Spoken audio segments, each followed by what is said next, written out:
Hi, I'm John Gatewood, founder and CEO of Gatewood Wealth Solutions, where we are on a mission to help individuals and families become and remain financially self-reliant.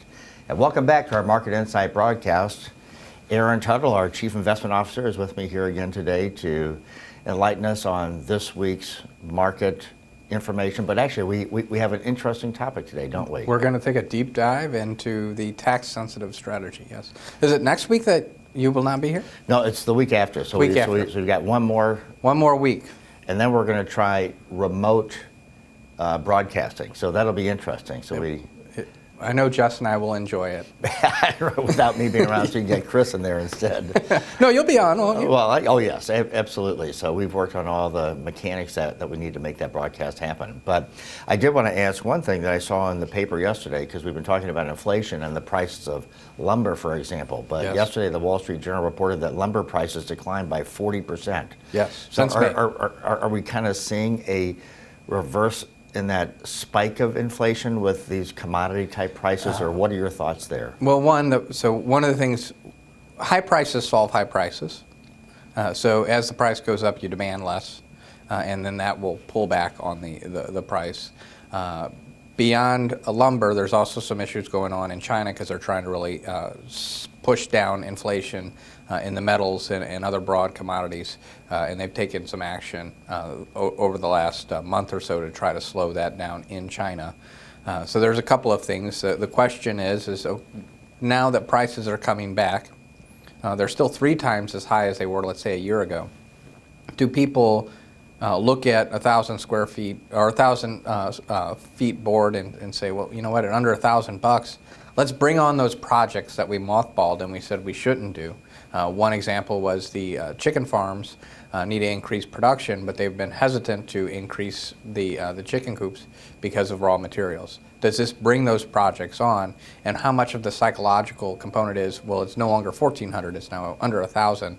Now it's time to go back to the project. So we don't think it's going to go back to 300, but it's nice to see a cool down in the commodities. And once again, high prices do solve high prices. Yeah, and so would that be more reflective of this transitory inflation notion that the Fed is promoting, or do we see that that's kind of a floor and now we're still going to have inflation beyond this? Well, so let's figure out what transitory is.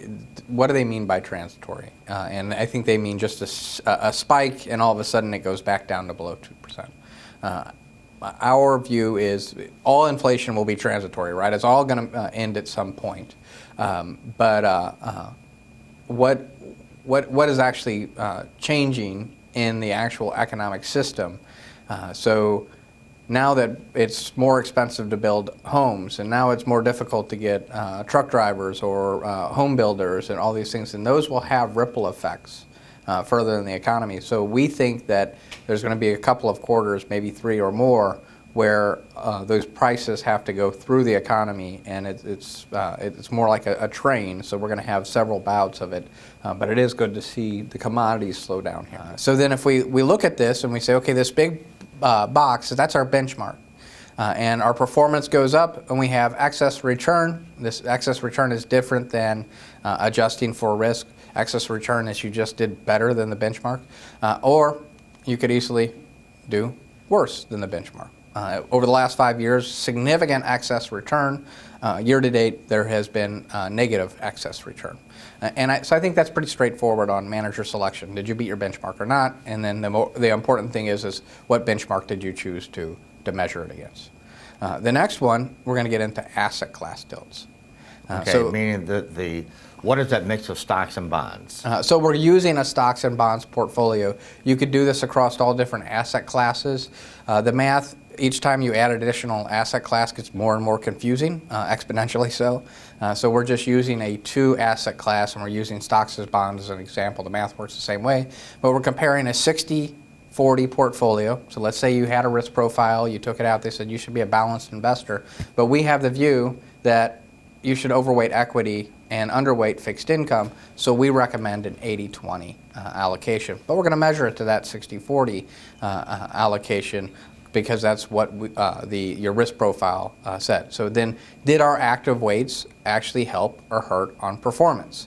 Another way to look at this is kind of a bar chart where on the left, you have stocks where we have 80% versus 60% in the benchmark, and then 20% bonds versus 40% bonds.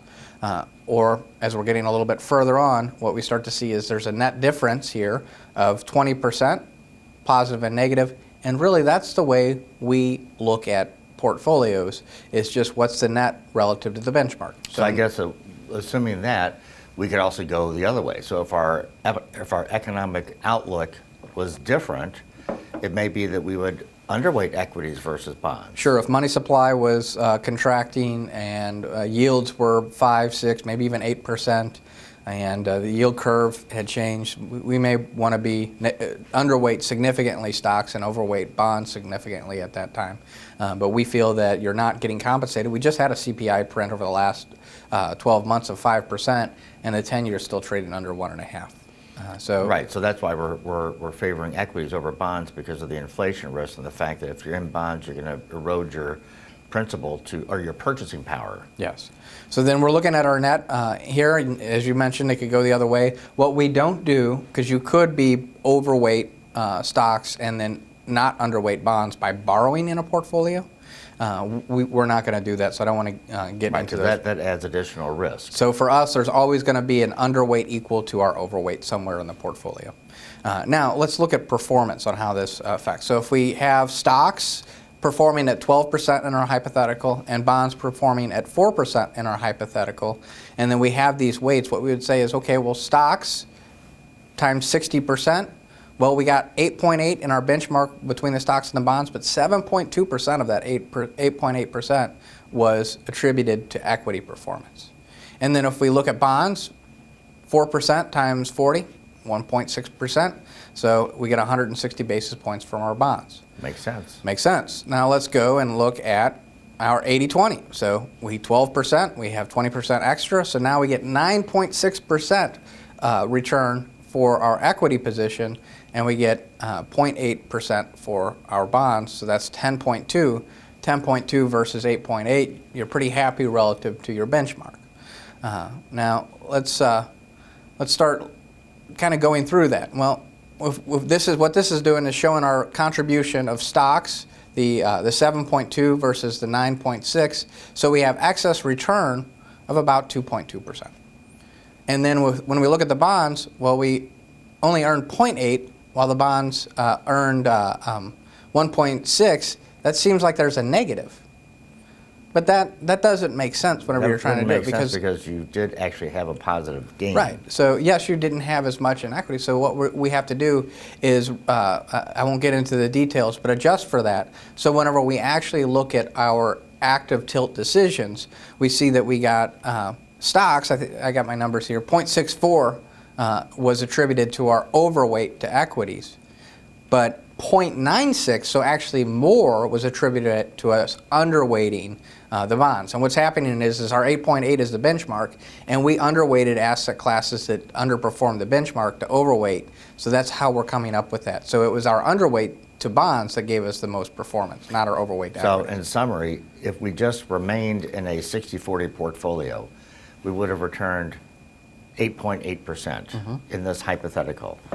However, if we tilted in favor of equity, so we're overweighting how much we have in the equities versus the bonds, we would have had a 10.2. Yes. A 10.4% return. So that's the whole point of the excess return. So we're looking at what is the risk profile that mix of stocks and bonds that would be appropriate for an individual investor. But knowing that economics change, right? Like right now, with the discussions that we've been having about bonds, it makes sense to be overweight to equities. And in that way, we're now enhancing the return that they would have normally gotten or expected to have gotten in this that hypothetical, portfolio. but also whenever you're underweight, it helps you understand what is actually causing the underperformance. Yes. We don't just look at the performance of tax sensitive and say the benchmark is 13% and we're at 4 or 5. And we know what the difference is, but we want to understand why there's a difference, because we want to understand our active tilts and our manager selection to make sure that whether it makes sense to make changes or not. So let's get into that. So here are the two ways that we can get excess return. that manager selection or asset class tilt, and it can go either way, right? You can be not do well on your excess return, and your asset class tilts don't help you, so you can underperform in those things. So we have two ways to get this excess return. Now, let's start getting into tax sensitive. So what we're going to look at is from 2017 to really about the end of May. It took us a while to compile all this data and get it graphically, so it took us a couple of weeks. So some of the data is a little bit dated, but we're going to go back to 2017 and look here, man. It was just climbing through 2017, just kept going up and up and up and up. And if we look at what was happening to value, because remember we've had this value rotation, we could see that from 2017 to March, value actually was outperforming growth. That's that black line versus the red. And then it goes back the other way, and all of a sudden growth, which is not on here, but if value is underperforming the benchmark, that means growth is outperforming the benchmark.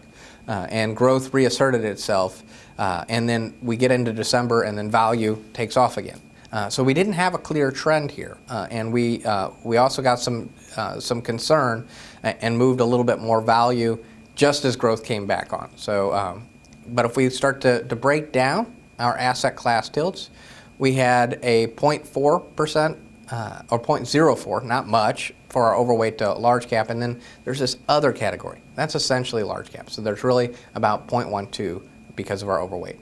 You can see international, we're underweight. That cost us that year. So did our mid and small cap allocation. But emerging markets helped us. We had an overweight. And then real estate and commodities. We don't hold these asset classes typically in tax sensitive because they're not tax efficient. And for the most of this time period, not having real estate and commodities in the portfolio has helped us. So we can see here not having exposure to those two asset classes.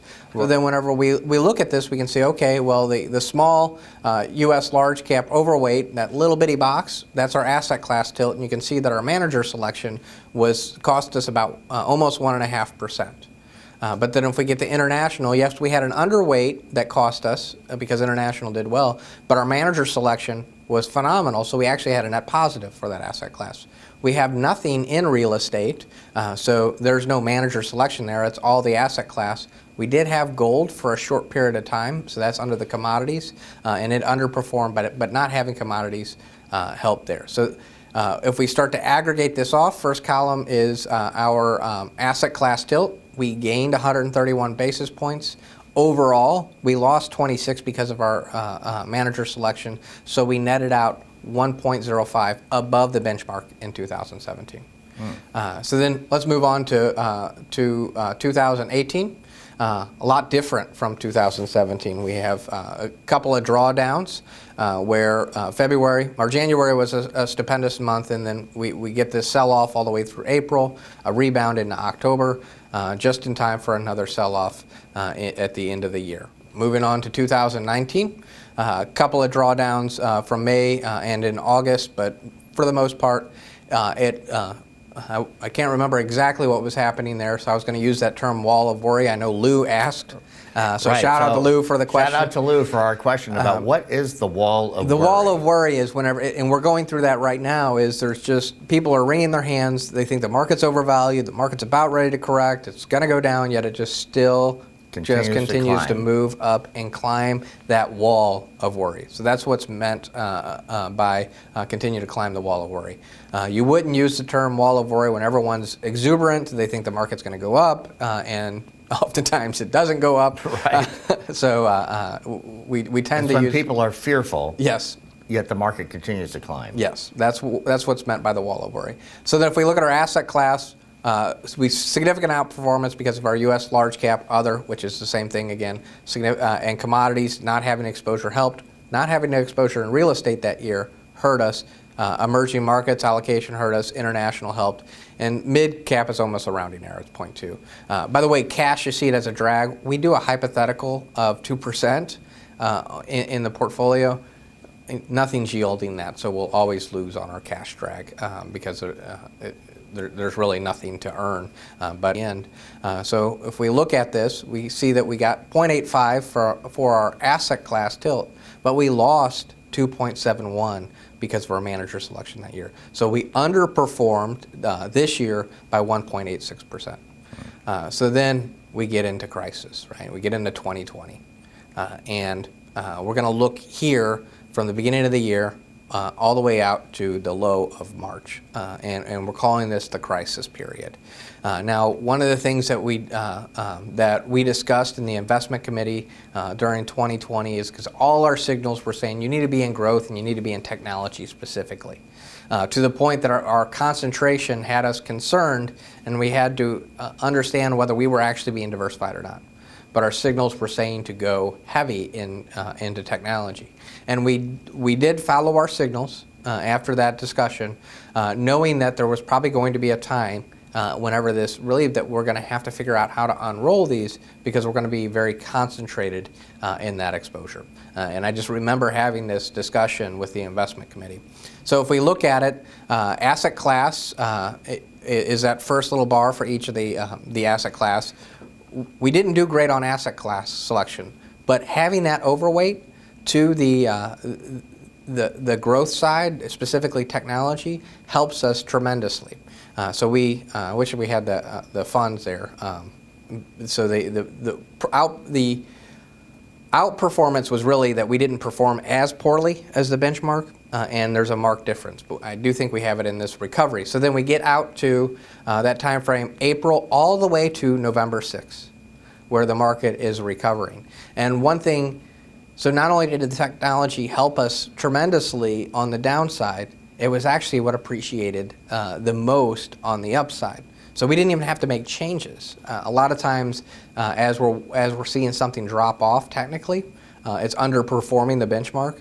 So there's this rotation cost, and we didn't get any of that. So we just compounded from our excess performance from 2020 to March, and it just continues on through November. So I guess, so just to summarize that, in other words, during the beginning of last year, when the market tanked, right, our portfolio went down, but not as far. So those technical indicators kept us in certain things that held us up better. Yes. But then we didn't have to make a change because those are also the asset classes or investments that did the best. Right. The work from home. So if you're in Amazon, you're in Zoom, you're in all these tech companies, they didn't experience the recession that others did. So that if we look here, we actually had decent asset class tilts, and our outperformance because of our selection on manager selection was great. Now we get to, it's the best I could come up for a rotation. So November 6th on. So we're talking about year to date, we're underperforming the benchmark. It actually goes back to November 6th. But we had such significant outperformance from January to November. You never see it in your 2020 performance because there was so much excess performance up to November. So we've been underperforming since November, and we've been making changes to try to deal with that. So that's here whenever we get this value rotation. So we can see our selection here. I think this is actually a mess up there. This is for the year. Let's go through the 2020 review. So we got 2% for asset class tilts. So we added because of the asset class. We got 19% over the benchmark because of our manager selection for 2020. So an outperformance. We're happy about that 1.05 back in 2017, and I think there was another one about the same in 2018, and wring our hands over the loss. But 21.1% over our benchmark for 2020. Significant outperformance. And our strategy is singles and doubles baseball, but whenever we get market dislocations, that's what we say alpha's lumpy. That tends to be whenever this strategy can really help add excess performance. Yeah, I think so this was a good point, because one of the things that we always talk about is the remain financially self-reliant. What happens if we have another huge, massive correction like what we did? Well, what we're confident in is that this momentum strategy does actually help prevent us from going down as far, and will position us ultimately to outperform on the way back up. Correct. So then, Not a guarantee, but not a that's guarantee. historically that's what we've been able and to do. historically, the significant excess performances in markets that are volatile. So then we get into 2021. Now it's no longer a comparison of value. This is looking at the Qs, which is what we've been overweight to. That large cap growth, specifically technology companies. We can see the first month and a half, growth significantly outperforms. It did not, so it's kind of a reversion from November to December. All of a sudden it takes off in January, and then it gives it all back going into March. It's been reasserting itself. This is ending in May. If we look at just the last couple of weeks, which we'll see here later on, we can see that growth is really coming back in a strong way. Whether that's a lasting trend or not, this year or this quarter is yet to be determined. And I'll get into, I do think it will be something over the next couple of years. But we can look at it. So we've lost about 9.34 because of our manager selection, and our asset class hasn't been helping. So we're behind, whenever we did this data, 9.49%. Now I know we're going over, we wanted to get into a lot of detail here, and we're going long. So once again, inflation risk is high. Market continues to move up. We're very close to the all-time highs again at 42.55. Our 50-day moving average, another one for Lou. Yeah. Thanks, Lou, for asking those great questions. What is a 50-day moving average? It's basically just saying what's the price of this position over the last 50 trading days on average. And then we'll do the same thing for the 200-day. So if we're looking here, for example, at the S&P 500, we're saying if you look at the S&P 500 value, end of the day value over the last 50 days, what's the average? Yes. That's that 50-day moving average. Right. And if your position is above your 50-day and above your 200-day, it's in an upward trend. And it's technicals, whether this is academically rigorous or not, it's not, but the market does trade to these things. That if we were to get a price below the 50-day moving average, that may indicate the beginning of a downward market. And then what you do is you compare the 50-day to the 200, and when the 50-day price crosses the 200, that's known as a death cross, and we would consider that a bearish signal on our long-term indicators for funds. And then whenever it comes back up out of that and you get the 50-day crossing the 200-day moving average, that's known as the golden cross, and that's a resurgence. So we pay attention to that. It's part of our technical analysis that we do on the funds. Once again, this is not an academically rigorous, but we know the markets pay attention to them, so we pay attention to them. Yes. And then if we look at performance, tax sensitive, it's a lot better than 1%. We're at 6.12. When we were looking at the year to date at the end of May, we saw that we were more than 9% behind the benchmark. Now we're at 8.72, and this accounts for fees also, the max hypothetical fee. So last week, ending on Friday, we had gained 88 basis points. We lost a little bit yesterday, but Monday was another significant day. On net, we should still be positive and tax sensitive. Tactical mutual fund was positive. Because there's no tax consequences there, we've really done a lot to just mitigate that downward draft. That's why it's at 19%, because we're not considering the tax impact, and we can just sell growth funds when value are coming at. So we're at 19 versus the benchmark of 14.84.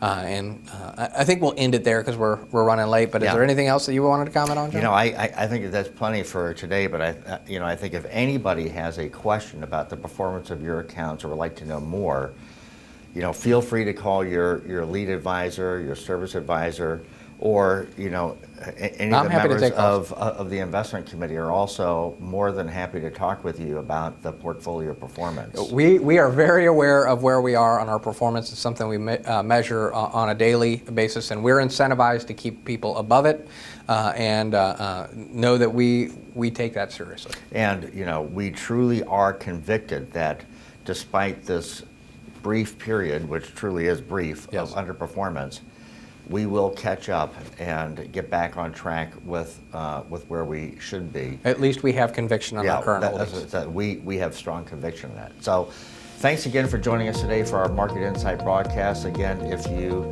have any friends who you'd like to share this with, look down on the bottom right of your screen and share that. If you haven't signed up already, we'd love to have you become a subscriber to our YouTube broadcast, and we look forward to having you back again next week. And thank you again for tuning in today.